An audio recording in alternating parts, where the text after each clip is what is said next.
नमस्ते विद्यार्थियों। पिछली वीडियो में हमने कार्बोहाइड्रेट और प्रोटीन के बारे में पढ़ा था। आज हम पढ़ेंगे वसा के बारे में कि वसा क्या होती है। तो देखो, वसा है वो हमारे शरीर में ऊर्जा के रूप में संचित रहती है। यानी वसा है वो हमारे शरीर को सबसे अधिक ऊर्जा प्रदान करती है और यह चर्बी के रूप में विद्यमान रहती है। तो देखो, वसा कोशिकाओं में पाए जाने वाले वे कार्बनिक यौगिक हैं जो जल में अविलेय है। यानी वसा है वो कार्बनिक यौगिक है जो कि जल में अविलेय है। वसा का निर्माण कार्बन, हाइड्रोजन व ऑक्सीजन तत्वों से होता है। वसा का निर्माण कार्बन, ऑक्सीजन व हाइड्रोजन तत्वों से होता है। इन तत्वों से मिलकर बनी होती है वसा।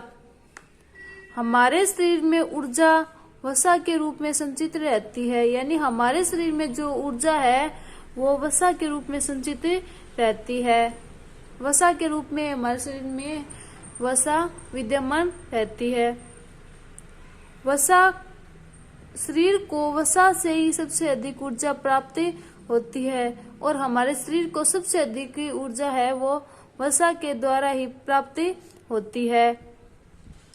हमारे शरीर में ठोस रूप में विद्यमान वसा को चर्बी, यानी हमारे शरीर में वसा है वो दो रूपों में पाई जाती है। पहला ठोस और दूसरा द्रव्य। ठोस और द्रव्य के रूप में।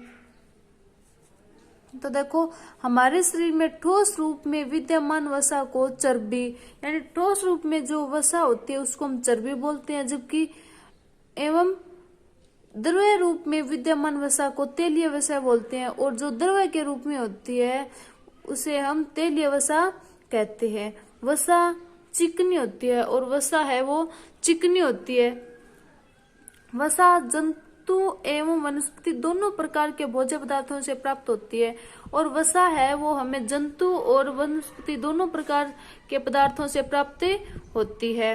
अब देखो, वो वनस्पतियों से प्राप्त वसा, और वनस्पति से हमें कौन सी वसा प्राप्त होती है? वनस्पतियों से प्राप्त वसा जैसे सरसों है, मूंगफली है, तिल है, काजू है, अखरोट है, इन सब से हमें वसा प्राप्त होती है। इन सब को खाने से हमारे शरीर में वसा बनती है। जंतुओं से प्राप्त वसा और जंतुओं से प्राप्त वसा, तो देखो, दूध, अंडा, मांस, मक्खन खाने से हमारे शरीर में सर्वाधिक वसा मिलती है।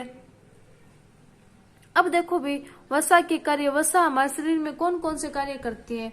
वसा हमारे शरीर को अधिक ऊर्जा प्रदान करती है। वसा है वो हमारे शरीर को सबसे अधिक ऊर्जा प्रदान करती है। शरीर की त्वचा के नीचे संग्रहित होकर शरीर को सुडौल बनाती है और शरीर की त्वचा के नीचे यह इकट्ठी होकर हमारे शरीर को है वो सुडौल बनाती है। और जब हम देखो, वसा का उपयोग जब घी, तेल वगैरह, जब इनका हम ज्यादा उपयोग करते हैं, ये वसा के रूप में होते हैं घी और तेल। जब हम इनका ज्यादा उपयोग करते हैं तो हमारा शरीर है वो बेडोला हो जाता है, मतलब मोटापा हो जाता है हमारे शरीर के अंदर। हमारे शरीर की चर्बी बढ़ जाती है। इसलिए वसा का सेवन ज्यादा नहीं करना चाहिए।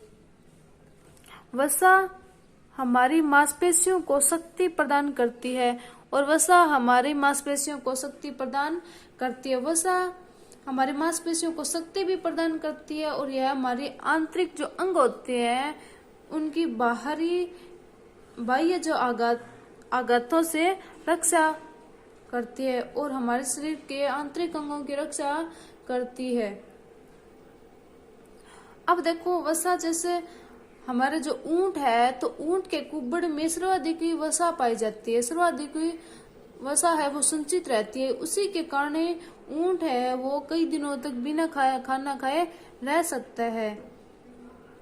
और आजकल वैसे जो बच्चे हैं वो जंक फूड का उपयोग करते हैं, तो उस वो जंक फूड है उसमें सर्वाधिक वसा होती है, जिससे उसका मोटापा बढ़ता है। आज हमने वसा के बारे में पढ़ा और आप इस वसा को अच्छे ढंग से तैयार कर लीजिए। सभी क्वेश्चन इसी से आने हैं। धन्यवाद।